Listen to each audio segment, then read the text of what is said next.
to Peter, who will take us through Acts chapter 17. It's all yours, Peter. Thank you, Magnus, and good evening, everyone. Right across the known world, it's good to see people from Panama and other regions beyond, as we used to say. Welcome to everyone. I can see broad smiles, so you are very, very welcome tonight. And for those nearer to home, let me introduce myself. My name is Peter Hill. I'll give you a little bit of testimony before I start getting into Acts chapter 17. But first of all, Magnus, what time would you like me to finish here? Peter, take however long you want to, 40, 45 minutes, if that's okay with you. Okay, well, it might be a little bit shorter than that, but I might go on. Well, see, I'm trying to work on brevity, but not too brief. By that, I mean possibly 5 or 10 minutes introduction, 20 minutes on the main body of what I have to say, and 5 minutes summary. But having said that, I'm well aware of the wisdom in the words, the plans of mice and men. We'll see how we get on. So first of all, we're in Acts chapter 17, and the whole of this portion of Acts, Paul's second missionary journey, is a really challenging part of the scriptures. And one of the reasons I love the book of Acts is that it deals with the real histories of men and women in a different age, but nevertheless with hopes and fears and lives in many ways similar to our own.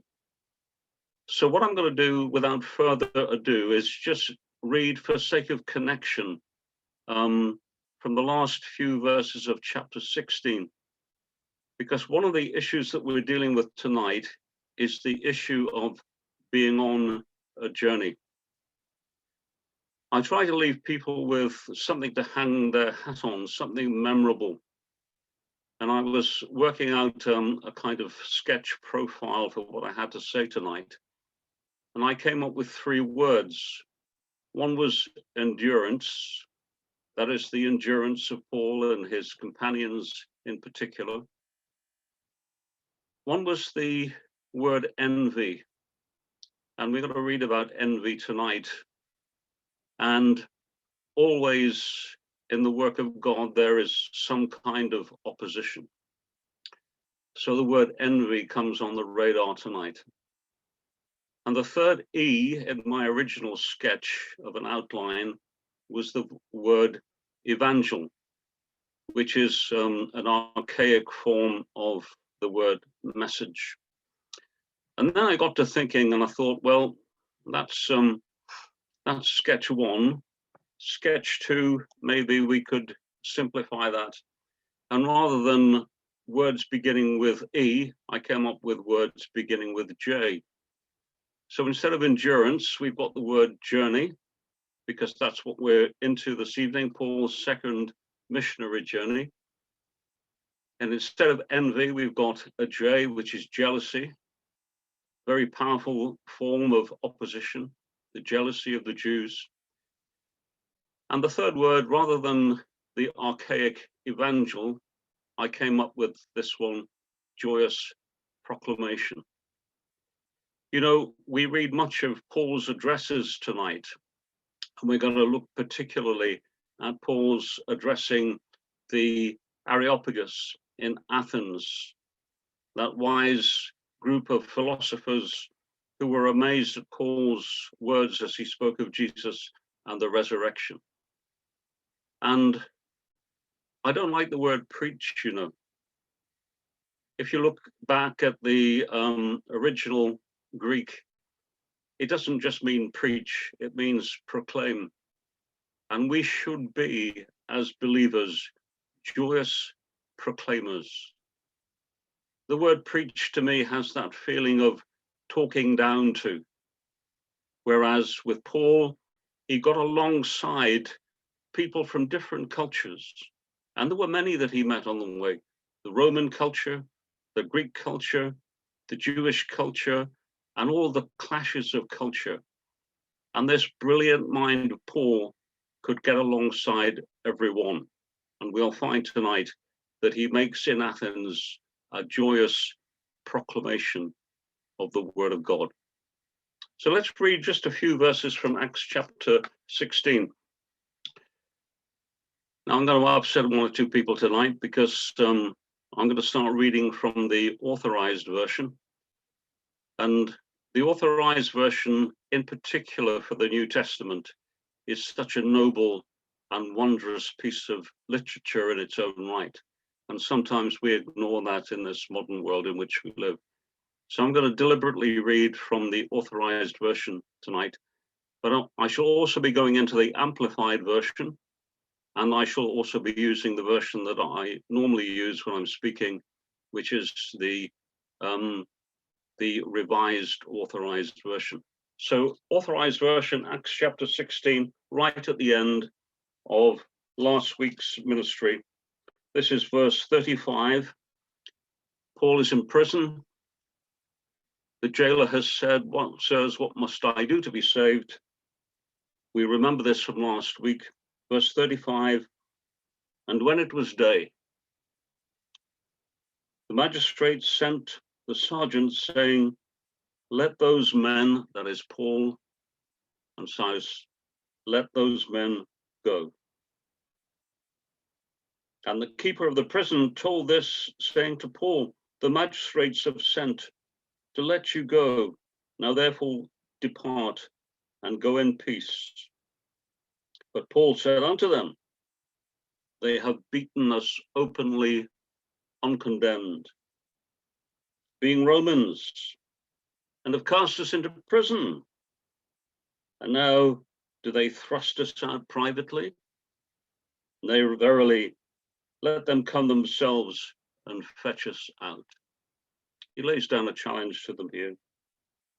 And the magistrates told these words, and the sergeants told these words unto the magistrates. And they feared when they heard that they were Romans. And they came and besought them and brought them out and desired them to depart out of the city. And they went out of the prison and entered into the house of Lydia. And when they had seen the brethren, they comforted them and departed. So we're straight into Acts chapter 17. Let's just read the first 3 verses, see how we get on here. Now, when they had passed through Amphipolis and Apollonia, they came to Thessalonica, where was a synagogue of the Jews. And note this, please. This is Paul getting alongside his own beloved people, the Jews in a synagogue. And so often we read, even when there was conflict, Paul would get alongside the Jews and the culture of the Jews and proclaim the Christ of the cross to these Jewish people. And so it is here. Verse 2, and Paul, as his manner was, went unto them, and for 3 Sabbaths reasoned with them out of the scriptures. I want to read something to you. This is from the amplified version of these verses, verse 2 and verse 3. And it reads like this. And note, please, there is a warmth conveyed here that doesn't necessarily come across in the authorized version, in the King James Version. And the translation reads as follows in the Amplified Bible. And Paul entered the synagogue, as was his custom, and for 3 Sabbaths, note this please, he engaged in discussion and friendly debate with them from the scriptures, explaining and pointing out scriptural evidence that it was necessary for the Christ to suffer and to rise from the dead, saying, "This Jesus, whom I am proclaiming to you, is the Christ, that is the Messiah and the Anointed One." We have a warm fireside chat here, a warm reception. The Jews gave a reception to Paul, and he warmly engaged with them concerning the person of the Messiah, the Anointed One. There's something for us there, you know. We're not cold-hearted preachers. We should be warm and joyous proclaimers. And I'd like to leave that thought with you. Let's just go back to this idea of Paul and Silas here being on this journey. Let me put something quite remarkable to you. And I want to splice in a little bit of personal testimony here, because I've had a long life. I've just had my letter for a jab in my arm as being just knocking the door of 75. I'll come back to that in a few moments. Let's talk about Paul's journey, though. It's been estimated that Paul, during his 3 missionary journeys, and in some people's minds there are 4 missionary journeys, because eventually he set off for Rome on that fateful journey at the end. But he covered something like 10,000 statute miles. That is a lot of journeying in the 1st century. 10,000 miles by road or track or wilderness, possibly occasionally by chariot, but there's no real mention of that. Very often at sea, with all the privations that went with travel by sea in his day. This was arduous travel. And I'm going to read now from the Revised King James Version, the modern King James Version. And it's from 2 Corinthians and chapter 11. And he's speaking here of some of the hardships that he endured on these journeys. And it's quite a catalogue when you think about it. He's provoked into making this statement again because of opposition from some Jewish parties. But he makes the statement anyway, and this is what he says. 2 Corinthians chapter 11 and verse 23. He says, "Are they Hebrews? So am I. Are they Israelites? So am I. Are they the seed of Abraham? So am I. Are they ministers of Christ? I speak as a fool. I am more." Note what he says now, his journeys. "In labors, more abundant. In stripes," that's beatings, "above measure. In prisons, more frequently. In deaths, often. From the Jews 5 times I received 40 stripes minus 1. 3 times I was beaten with rods. Once I was stoned. 3 times I was shipwrecked. A night and a day I have been in the deep. He's talking there, I think, about the deep ocean that is the Mediterranean. In journeys often, in perils of water, in perils of robbers, in perils of the Gentiles, in perils in the city, in perils in the wilderness, in perils in the sea, in perils from among false brethren. in weariness and in toil, in sleeplessness often, in hunger and thirst, in fastings, in cold and nakedness. Beside the other things, what comes upon me daily, my deep concern for all the churches, who is weak, and I am not weak, who is made to stumble, and I do not burn with indignation. Those words, I think, speak volumes, and they certainly speak for themselves.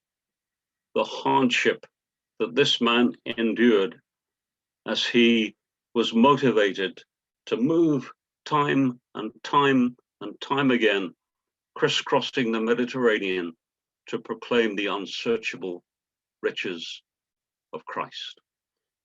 I'd like us now to read more from chapter 17. Before I do, let me give you a word of testimony, because we speak of journeys here tonight, and I'm speaking of as a man who has been journeying really from the age of 16. I'm going to say something this evening about philosophy, but I'm not a philosopher. I'm going to say something about science and creation, but I'm not a scientist. I was trained from the age of 16 in nautical science, and from the age of 20, I've held professional qualifications for seafaring. And my life has been a constant journey. And a lot of that has been very memorable and enjoyable. I was once moved as a 17-year-old on a voyage from Western Australia to Durban. And I found a photograph the other day of a bird, a seabird, that I took on that journey across the Southern Ocean. And it's a wild and lonely place. But I was much struck by the giant albatross, who followed us day after day after day. And later in life, I came to see the struggle of the albatross as synonymous,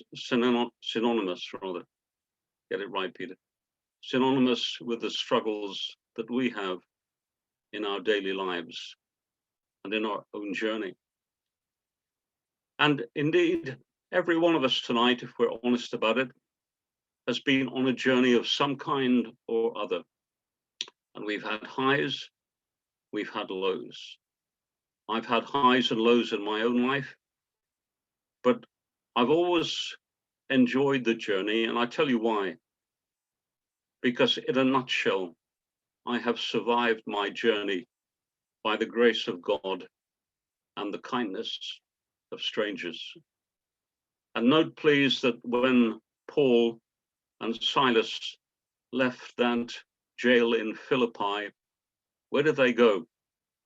They went to the house of Lydia, who initially in Acts chapter 16 had offered them that precious thing called hospitality. And again, that warm welcome is found in that home. And I'm so delighted to say that on my journey, and I'm sure you all share this, but on my journey, I've had people welcome me in all cultures, in all longitudes across the globe. In the Middle West of America, on the East Coast of America, when I was engaged in subsea cable work with Cable and Wireless. In Fiji, I was entertained in Fiji by a member of the Great Council of Chiefs, whose great-great-great-grandfather had ceded the islands to Queen Victoria. And he was a nobleman amongst his own people. He was a major in the Fijian army. He was equerry to the Queen when she visited Fiji those many years ago. And he himself was a noble man. And many Fijians, you know, are religious people. The Wesleyan Methodists had great impact in Fiji in the 18th century.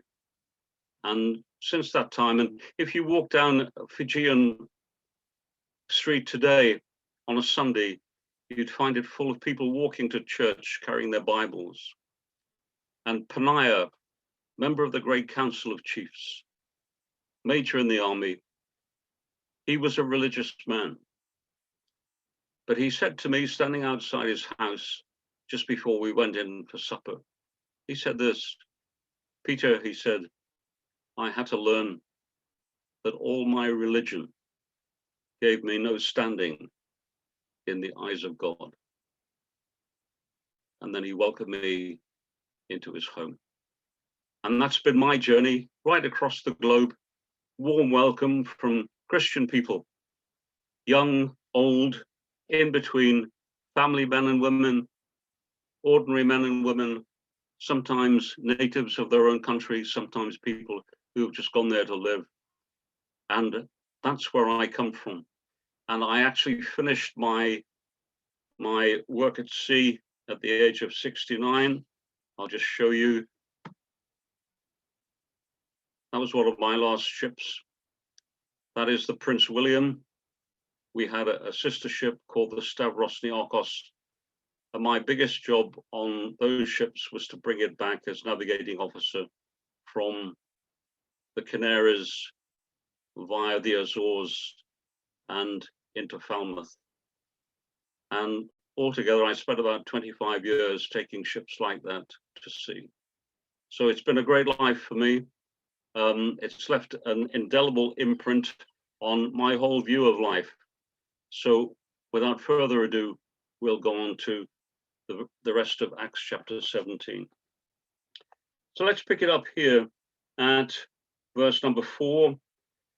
And some of them believed, that is, some in the synagogue believed, and consorted with Paul and Silas, and of the devout Greeks a great multitude, and of the chief women not a few. So his ministry in the synagogue was effective. People were converted. They followed his teaching.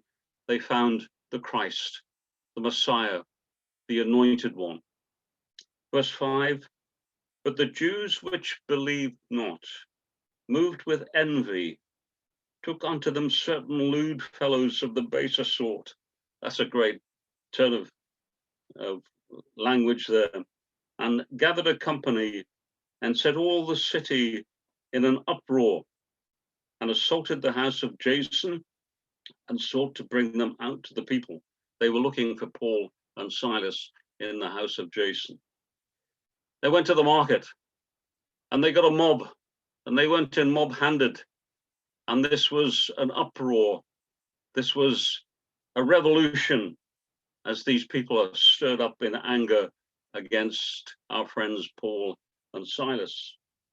Verse 6, and when they found them not, they drew Jason and certain brethren unto the rulers of the city, crying, these have turned the world upside down and are come down hither to us also, whom Jason has received. He was that sort of guy. Jason has received Paul and Silas. And these do all contrary to the decrees of Caesar. Listen to this as an accusation. Contrary to the decrees of Caesar, saying that there is another king, one Jesus. And they troubled the people and the rulers of the city when they heard these things. And when they had taken security of Jason, there was money offered here. They were bailed, in fact, by the intervention of Jason. They let them go.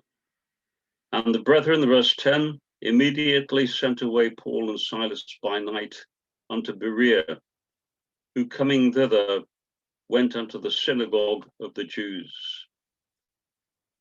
Notice this in verse 11, please. There's a change, a tidal change here. Because again, these are Jews we're speaking of in verse 11. These were more noble than those in Thessalonica, in that they received the word with all readiness and searched the scriptures daily, whether these things were so. And again, Paul's ministry is fruitful as he comes alongside these Jews in Berea. Therefore, many of them believed, also honorable women, which were Greeks, and of the men, not a few. So I'm going to make a leap now, because there are verses here from 13 to 15, which tie up this episode. But Paul eventually moves on without his two friends. He moves on to arrive in Athens. And I want now to speak about the joyous proclamation that Paul made, not in a synagogue in Athens, but in the very center of the effective university of philosophers in Athens. And this is such a moving and remarkable piece of reading. And there's something that we can learn from this. Because one of the things that I want to leave with you tonight is this, that just as Paul found refuge in synagogues and got alongside Jewish minds and hearts, he was also comfortable getting alongside the Greeks. And we'll see this coming out in Athens. Now, we've come a long way from those Greeks in Athens, a long way from their philosophers, although we have a lot of influence in our Western civilizations on the philosophy of the likes of Socrates, Plato, Aristotle. Aristotle was a great influence in the Catholic Church and always has been. And Western cultures are influenced by classical philosophy. But the world has changed a great deal. One of the things I want to get home tonight is this, that we need to understand the culture in which we are seeking to proclaim the gospel in our own day and generation. And if you forget everything else tonight, anything that I've said about myself, my background, anything that I've said so far, I want you to take this home, that we have a responsibility to get alongside members of our own culture in this 21st century. And it has totally changed. Let me just give you one illustration of that change. One of the memorable things that comes out of the ministry of Paul in Athens is this, that he finds a temple, an altar to the unknown God. But at least the culture of philosophy in Athens recognized the reality of God. They were honest enough to say, this is the unknown God, but they were honest enough to recognize that God was real. That is no longer the case in the cultures that we try to get alongside today. The culture today is that, to use the title from a book that was published in about 1963, written by an Anglican bishop. The title of that book was God is Dead. And you'll find that many, many churchmen and women in our age have accepted that as the reality, as the truth, that they're prepared to accept God as a philosophical concept and say, we believe in God in that respect. But do we believe in a literal living God? The answer is no. And that is the age in which we live. That is the foundation of our education system. That is the foundation of our politics. That's the foundation of our culture. That God is dead. that human life is basically an accident of some godless evolutionary process. God is dead. There is no reality. There is nothing on which we can build. We are here, we are alone.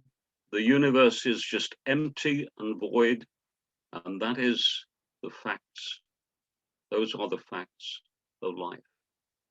That is a pretty upsetting kind of concept for those of us who've come to know the living God. But that's the reality of the age in which we live.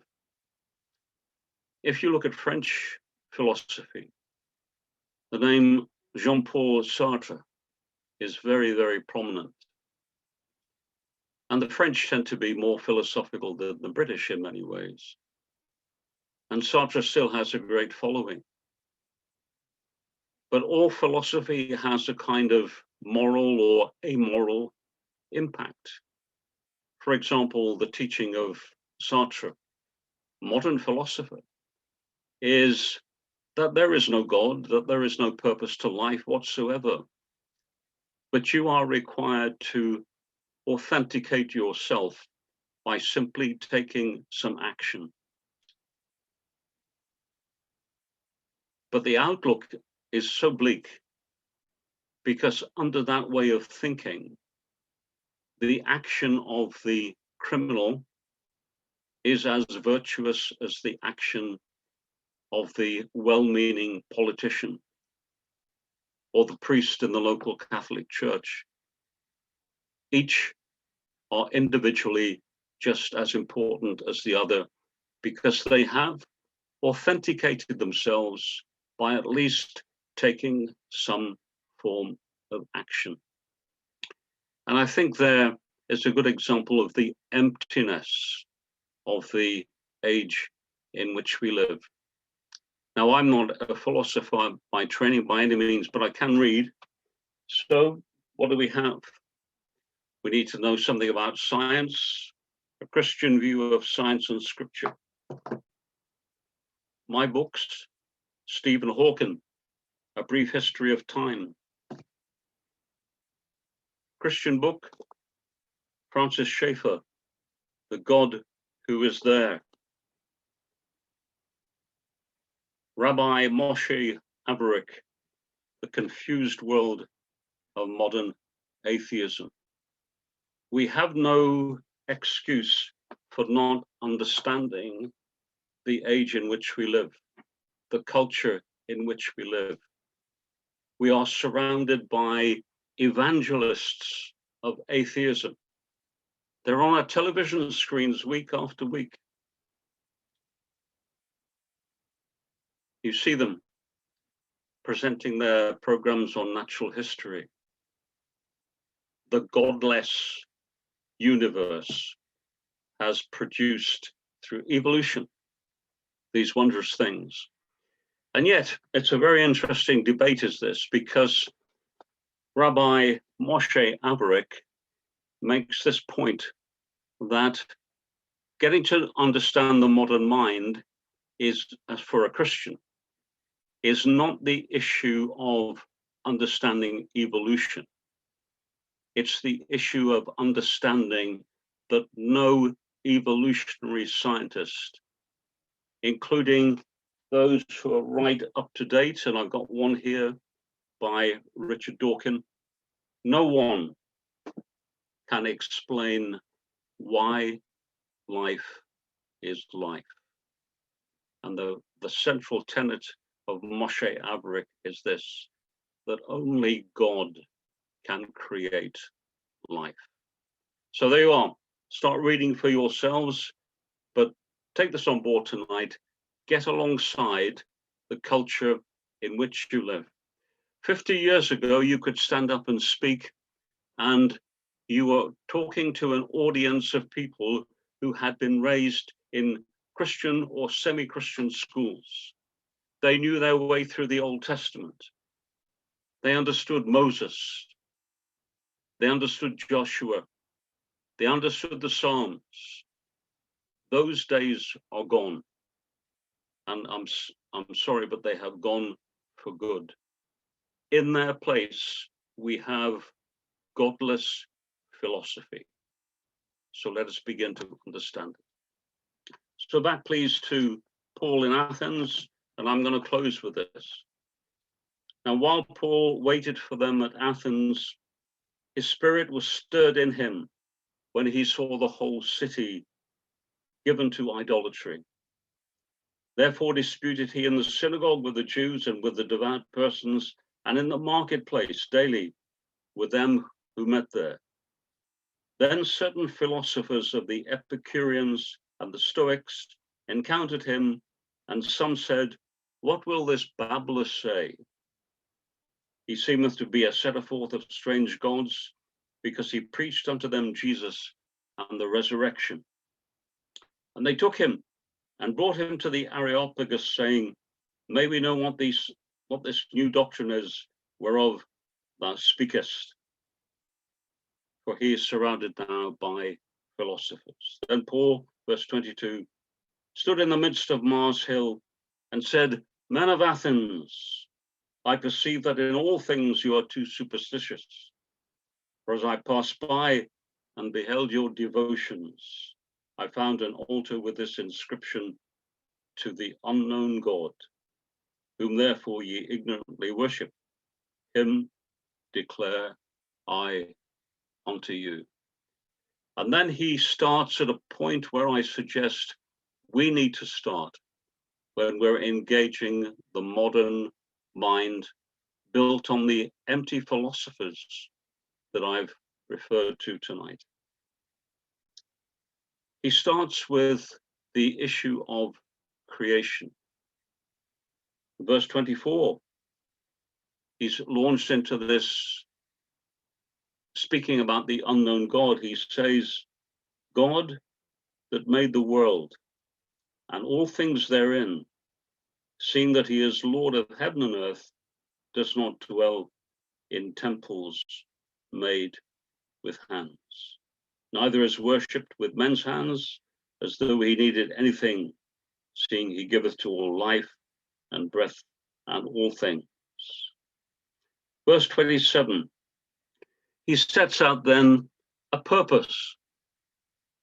The issue is now in our own world that this is not an empty universe. There is purpose in life, and you need to find that purpose.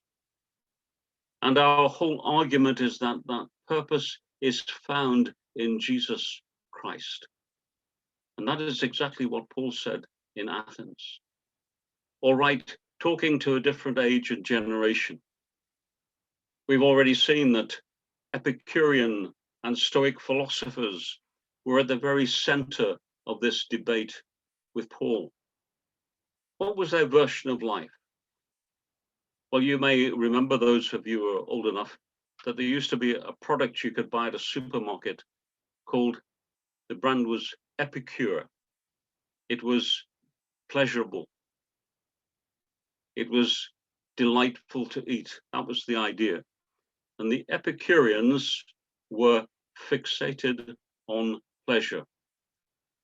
And it wasn't the kind of pleasure that you and I might think of in terms of pleasure today, that is the pleasures of the flesh, drinking, carousing, all that sort of thing. The Epicureans believed in a sort of steady state theory of pleasure. You should take the simple pleasures of life and find delight in them. And they were also atheists. They had no time for religion. Their idea was that you found delight in the simple things of life without the idea of God. And the Stoics, well, the Stoics are very similar to the British. The Stoics were prepared to endure any kind of hardship and take delight in their hardships and bear them without a grudge. That was the idea behind Stoic philosophers. And these two very, very well embedded philosophers, schools of philosophy, were very prominent in Athens in the day of Paul. And he addressed his issues about the unknown God to these people. but at least they believed in God. So I come back to my central tenet tonight, my central theme, and this is where I want to end. It's this, that you and I need to understand the philosophy of the age in which we live. And that philosophy is prominently atheistic. It is empty. It has no purpose. We are here and we are creatures of a few cells thrown together haphazardly here on a planet, probably alone in the universe. And at the end of the day, there is no God to whom we are answerable. That is the message of today. And the challenge is now to understand that message. And the challenge is to get alongside people who believe and have been schooled in that message, and to declare to them the same message that Paul brought to Athens. That is, that God has revealed himself in the person of Jesus Christ. The Word became flesh and dwelt among us, and we beheld his glory. The glory is of the only begotten of the Father, full of grace and truth. No man has seen God at any time.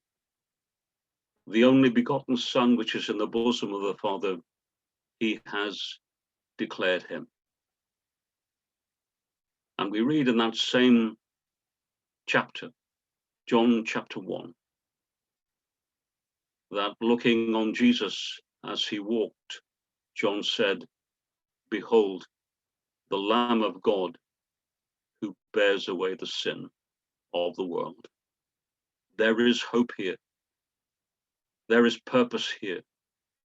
There is life for a look at the crucified one. It's the message that Paul brought to Athenian philosophers. It's a message that we need to bring to the godless world in which we find ourselves. So be encouraged tonight. Take heart. We have a purpose here.